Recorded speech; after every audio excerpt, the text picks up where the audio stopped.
Today on Rock the Park, we're exploring a national treasure that's 95% water. There's like 40-some shipwrecks here in Biscayne National Park. With surprises at every turn. Wow. Isn't it amazing that you can hold a jellyfish? We're here on a mission to do something we've never done before. It could break every bone in your hand, but it wouldn't bite your hand off. What? And it all starts right now. Yeah, baby. I'm Jack Stewart. This is the real deal. And I'm Colton Smith. These are mountains! We've been buddies for years, always in search of the next adventure. Dude, what was that? We share a passion for our national parks and other wild places around the world. Oh my God. Heading off the beaten path, pushing our limits, and experiencing nature's best-kept secrets. Here we go! It's how we rock the park. Shark, right there. Where? I got a shark right in front of me. There's another one right out here in front of me. Oh my gosh. We've entered into Shark Alley.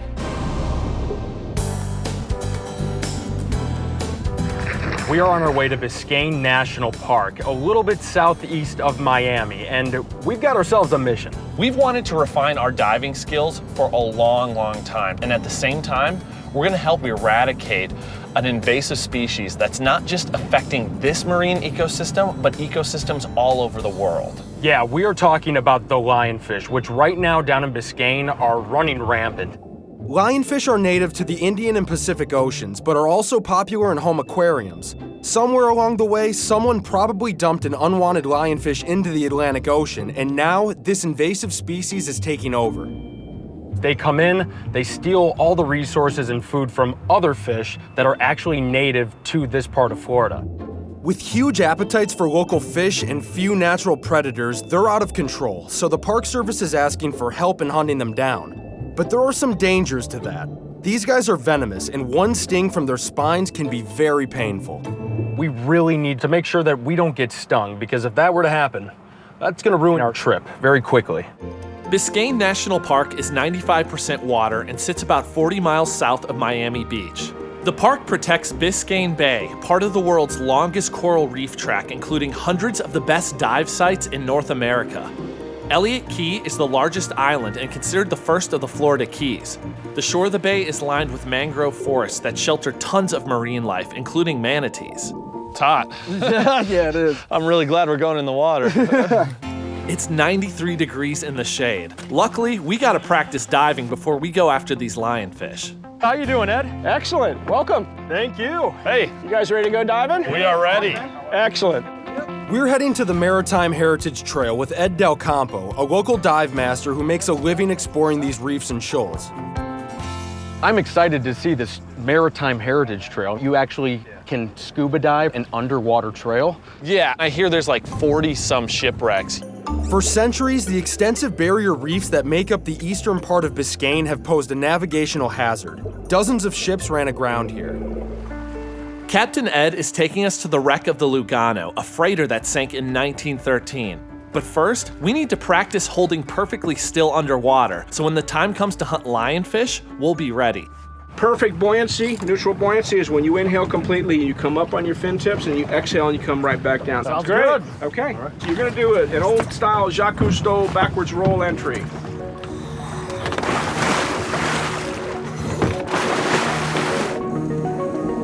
Positive buoyancy will bring you upwards. Negative buoyancy brings you down. We need to find neutral buoyancy so we can hover in the water almost like we're in outer space. To find neutral buoyancy, you need to be very calm and regulate your breathing. And it's gonna be imperative that we get this down because when we're hunting lionfish in a couple of days, we can't be flailing all over the place because we'll be holding a spear. So establishing buoyancy and feeling comfortable underwater is the primary goal of today. After our lesson with Ed, it's time to explore. You can definitely see the frame of the shipwreck. It's surrounded by coral and fish like these guys. You can always recognize a porkfish by its yellow gold striped body and two black diagonal stripes on their head. The Lugano sunk more than 100 years ago on its way to Havana, Cuba. It was carrying silks and supplies valued at more than $1 million. Ed brings us along this one edge of the ship, and there are all of these fish just hanging out right there. I recognize the Sergeant Major fish because I'm close enough to count the 5 black stripes on their sides. They do kind of look like the Army insignia that gave them their nickname. And this is a banded coral shrimp. These guys hang out in shallower tropical waters and are sometimes called cleaner shrimp. They feed on parasites, injured coral tissue, and other food particles that reef fish won't eat.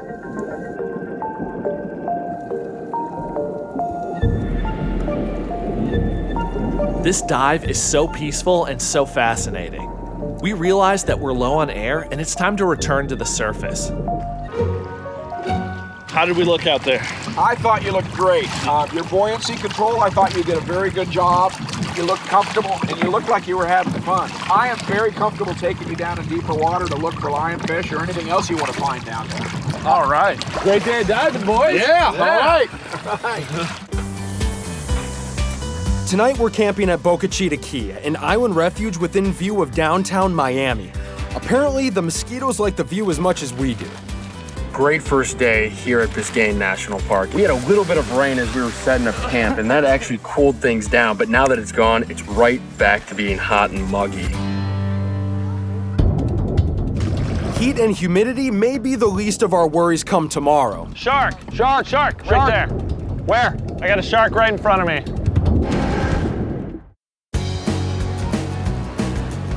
It's morning in Biscayne National Park just south of Miami. We love to explore the backcountry of every park we visit, and since this one is 95% water, we decided to head out to one of its most remote places where we should be able to spot lots of wildlife, a lagoon that is hidden in plain sight. Hey, how's it going, guys? Good morning. We're joining up with Captain Hans, who knows Biscayne's extensive mangrove forests like the back of his hand. We're gonna head down to a place called Jones Lagoon. It's a beautiful part of the park, kind of out there in the middle of nowhere. A lot of people don't get there.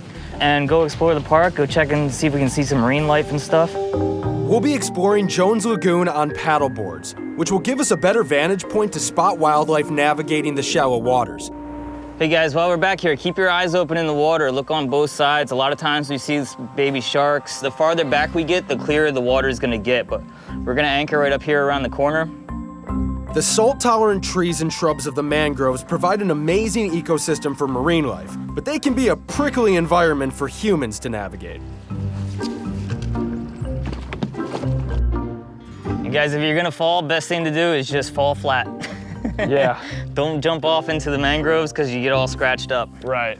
Yeah, the higher you are, the more you see. So Yeah. as we're going through here, you'll be able to see down in the water a lot clearer and see some more of the life.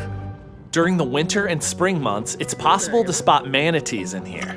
So manatees are one of the animals that I just absolutely love. They'll migrate back and forth to those freshwater springs in northern Florida. They've just recently taken the manatee off of the endangered species list and put it on the threatened list. They estimate 20 years ago there was about 12 to 1,500 manatees, and today they estimate there's between 65 and 6,800. Wow. So that's a pretty good turn. The manatees have migrated north and won't show up today. But something else is. Shark, right there. Where? I got a shark right in front of me. There's another one right out here in front of me. Oh my gosh. We've entered into Shark Alley. Nurse shark, their teeth are fused together and they make bony plates in their mouths. And they feed on crustaceans. So what they'll do is when they find something, they just bite down on it and crush the shell. If you were to stick your hand in the mouth of a nurse shark and it bit you, it wouldn't bite your hand off. What? It could break every bone in your hand. Right, but it wouldn't bite your hand off. That's amazing. So they're built to be able to, to eat those crustaceans. Yeah, to just crush the shells of crustaceans. Wow.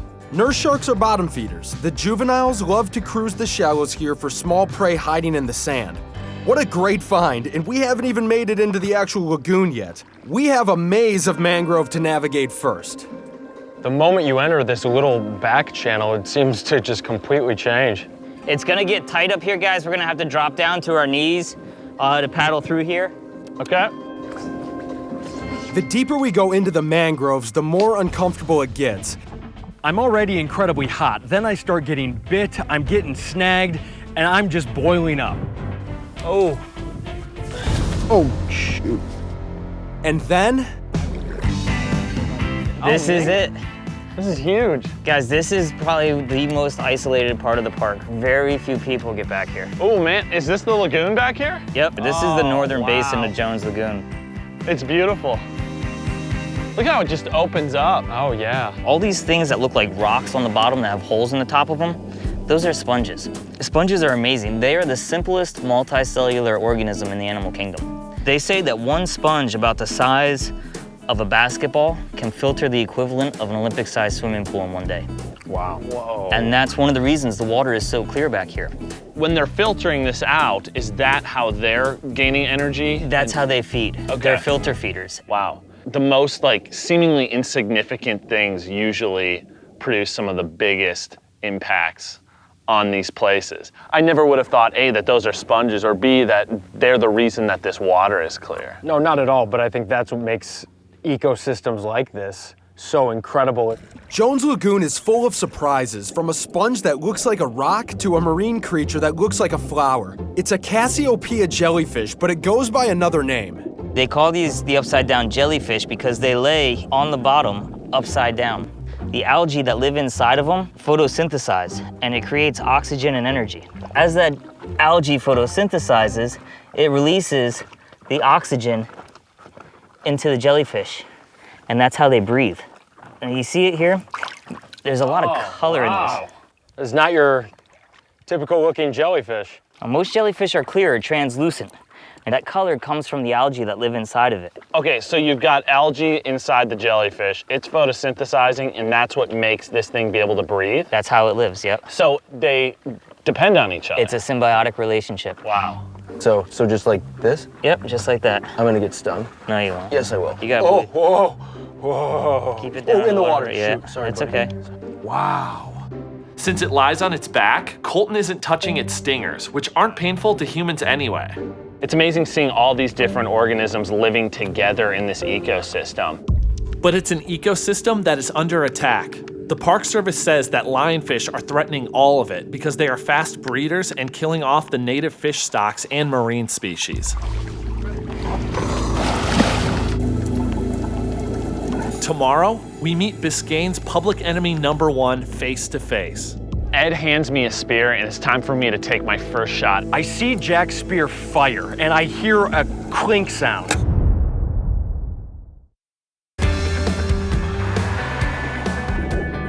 We're in Biscayne Bay in southeastern Florida, about to try something we've never done before. Hunt a creature in a national park. As odd as that sounds, we'll be helping the park weed out an invasive species that is destroying not only the other fish, but the coral reef as well. Park biologist Vanessa McDonough explains. They are pretty much a perfect invader because they have this voracious appetite combined with an incredible ability to hunt. And they can actually expand their stomach 30 times its empty size. So they will eat and eat and eat and eat.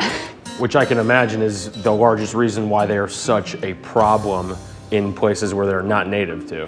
Absolutely. We have over 500 species of fish on our reefs. Many of them are considered overfished or have been in decline, and so we don't need any additional stress such as lionfish coming here and eating the prey of our highly prized species. I'm a little nervous about this. We're going to be diving to about 70 or 80 feet, and we'll be hovering around these lionfish. These guys are venomous. A sting from one of their spines is extremely painful. Now, your first impulse is to get to the surface as quickly as possible, but that could be deadly depending on how deep you're diving. Divers who get stung may need to make their safety stops on their way to the surface to avoid decompression illness, so keeping a cool head is crucial. So you guys encourage people to go out, hunt these lionfish, because not only are they doing a service for the park and for the ecosystem, but they're also tasty, right? Exactly. These are tasty fish. Ranger Vanessa shows us the key to cleaning a lionfish is to cut off the spines because they still contain venom even once the fish is dead. All right, so we now know how to fillet them. Any last little bits of advice? Just get focused on your shot, line up your shot before you shoot. Make sure that you're going to be able to securely get it and it can't escape. We've practiced achieving buoyancy, we've learned everything we could about the lionfish. Now it just comes down to putting that all together 80 feet underneath the surface.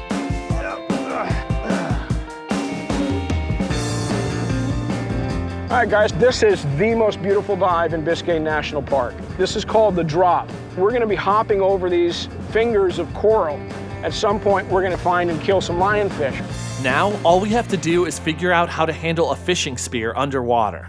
Basically, this is a single pole, and this is what's called a paralyzer tip or a lionfish tip. It has no barbs.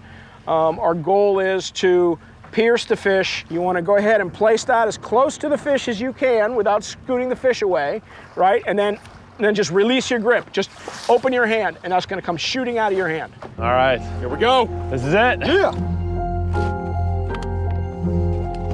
It's time to hunt and avoid getting stung. If I do get stung, I have to bear with that pain underwater and try to maintain some sort of mental clarity. Because at 80 feet, you cannot make a mistake.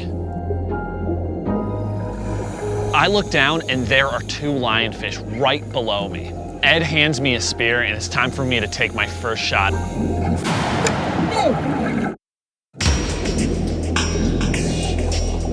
We're 60 feet underwater in Biscayne National Park, staring down a lionfish, one of the venomous creatures we're here to help eliminate. Our goal is to help out the park, protect the ecosystem, and not get stung in the process. Ed hands me a spear and it's time for me to take my first shot. I see Jack's spear fire, and I hear a clink sound. And that's when I feel my fin kick the sediment on the ocean floor. We're kneeling on the bottom, trying to get a nice stable shot at this thing, and all of a sudden the sediment just starts to build. And then he pulls the spear back, and there's no lionfish on the end. I missed him. At this point, we can't see anything. We need to go deeper. We swim down to 80 feet. A lot more lionfish dwell down here, so taking the extra time to go deeper should pay off. Ed waves me down and hands me another spear. Now I just need to get steady before I shoot. Boom, I punch right through the lionfish, pull it out, and we've got our first catch of the day. That's 1 lionfish in the bag. Now it's Colton's turn, and his first shot is a hit, but it starts to wriggle loose. Ed swoops in and stows it in the spine-proof catch-hold. I didn't know whether we would get any or not, and right now we've got 2 lionfish. We finally get our groove on and are able to spear more lionfish. Until we realize that our air is running low. It's time to start our slow ascent to the surface. As we're coming up to the surface, we're surrounded by this huge school of these beautiful fish. We're in some of the clearest water that I've ever gone diving in, and these fish are swimming about 6 inches from my mask.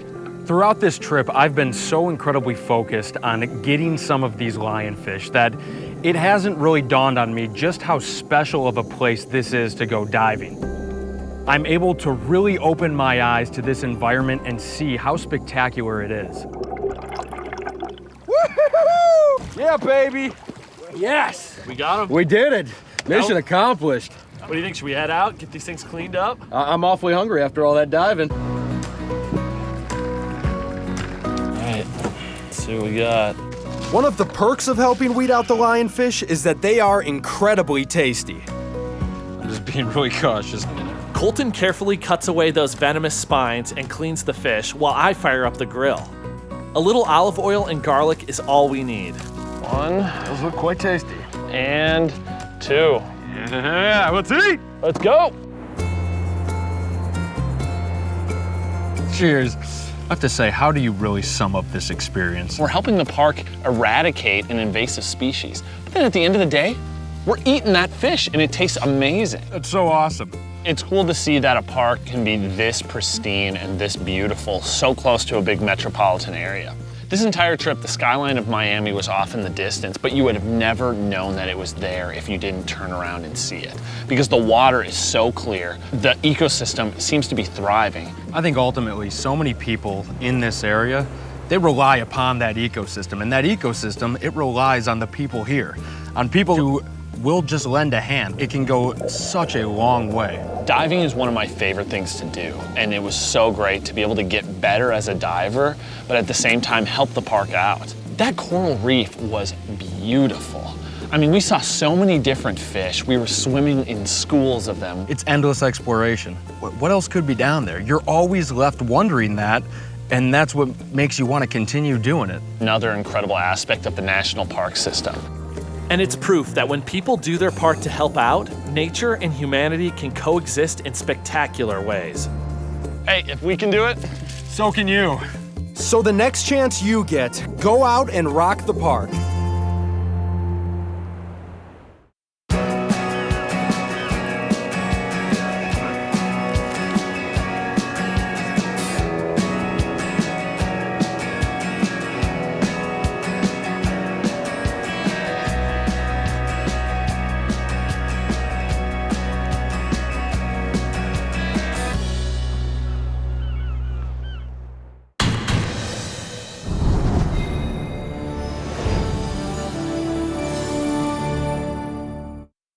Hey everybody, thanks for watching. Make sure to leave any questions or comments that you have. And please subscribe to the channel. There's a lot more to come.